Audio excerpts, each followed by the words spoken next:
9 boundaries that make people respect you. The funny thing about adulthood is that respect doesn't come from being nice, agreeable, or endlessly patient. It comes from boundaries, the quiet, steady rules that tell people exactly how to treat you. And once you enforce them, something changes. People pause before crossing your lines. They listen more carefully. They treat you differently. Not because you became tougher or colder, but because you finally became clearer. Today, we're breaking down 9 boundaries that instantly make people respect you. Number 1, saying no without over-explaining. There's a very specific moment when your life gets easier, and it's when you stop decorating the word no. You stop wrapping it in soft excuses. You stop attaching long paragraphs about why you can't. You just say it plainly.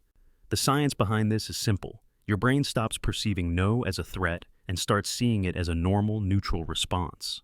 And when you treat it normally, other people do too. You already know how exhausting it is to justify every decision. The over-explaining comes from fear. Fear of disappointing someone, fear of seeming rude, fear of being misunderstood. But here's the truth. The more you explain, the less confident you sound. People don't respect a no covered in apologies. They respect clarity.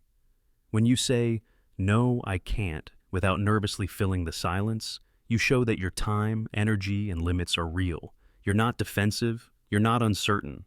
You're simply choosing what works for you. And strangely enough, that simplicity is what makes people take you seriously. Number 2, not responding immediately. You know that moment when someone texts you as if you're their employee? Yeah, you don't play that game anymore.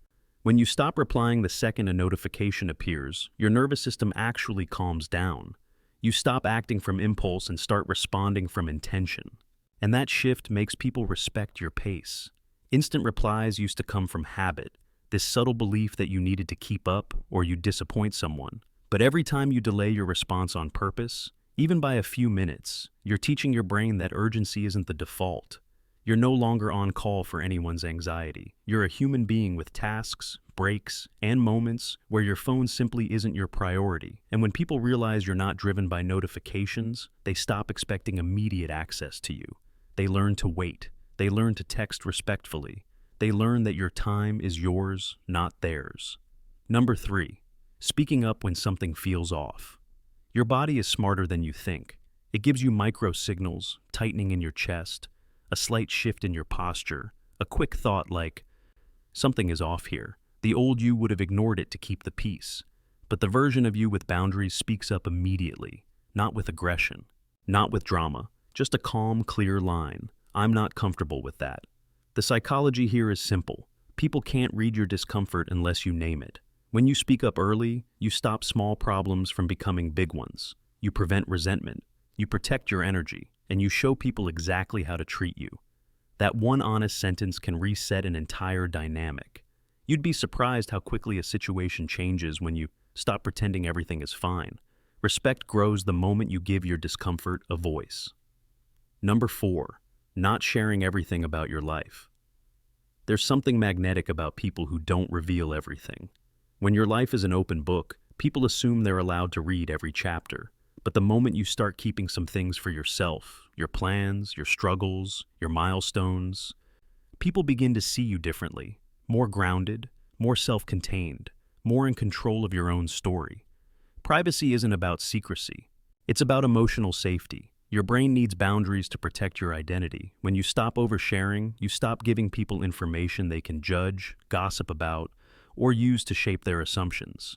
You create a little bit of mystery, the good kind, the kind that signals maturity. And surprisingly, people respect that. They don't push as much. They don't pry as often. They start to understand that access to you is something they have to earn. You're not closed off. You're selective. And that's what self-respect looks like. Number 5, walking away from disrespect. Your nervous system always remembers the moments you tolerated disrespect. The raised voices, the mocking tone, the little jabs disguised as jokes. In the past, you might have stayed, hoping the situation would smooth itself out. But now, you simply leave. No dramatic speech, no angry lecture, just a quiet exit that sends a louder message than anything you could say. This boundary works because it resets the power dynamic. When you walk away, you're signaling that disrespect ends the interaction. Your brain stops associating conflict with helplessness and starts associating it with choice. Meanwhile, the other person is forced to confront the sudden silence you leave behind. Most people adjust very quickly when they realize you won't stick around to be mistreated. Respect grows not from confrontation, but from consistency, the steady habit of removing yourself from any space that feels harmful. And the more you do it, the easier it becomes. Number 6, protecting your time. Your time is the one resource you never get back, yet people constantly try to borrow it like it's nothing. Meetings running an hour longer than needed, friends who cancel 3 times in a row, random requests that come disguised as a quick favor. When you start defending your time, everything changes. Your stress level, your productivity, and surprisingly, the way people treat you. Your brain thrives on structure, not chaos. When you set clear limits, ending a meeting when it's supposed to end, declining plans that keep shifting, or refusing last-minute interruptions, you teach people how to interact with you. They start showing up on time. They start planning ahead.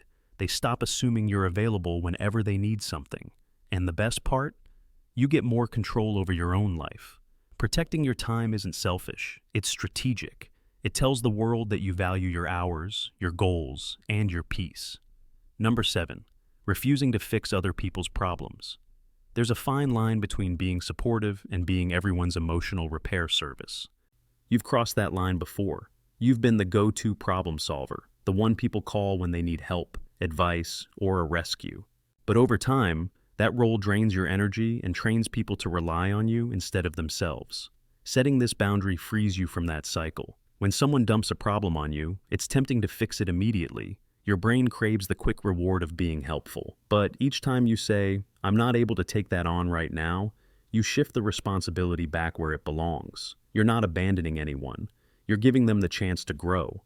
People respect you more when you stop carrying everything for them. They stop assuming you'll fix what they break. They start handling their own life. And your mental load becomes lighter, clearer, and more manageable.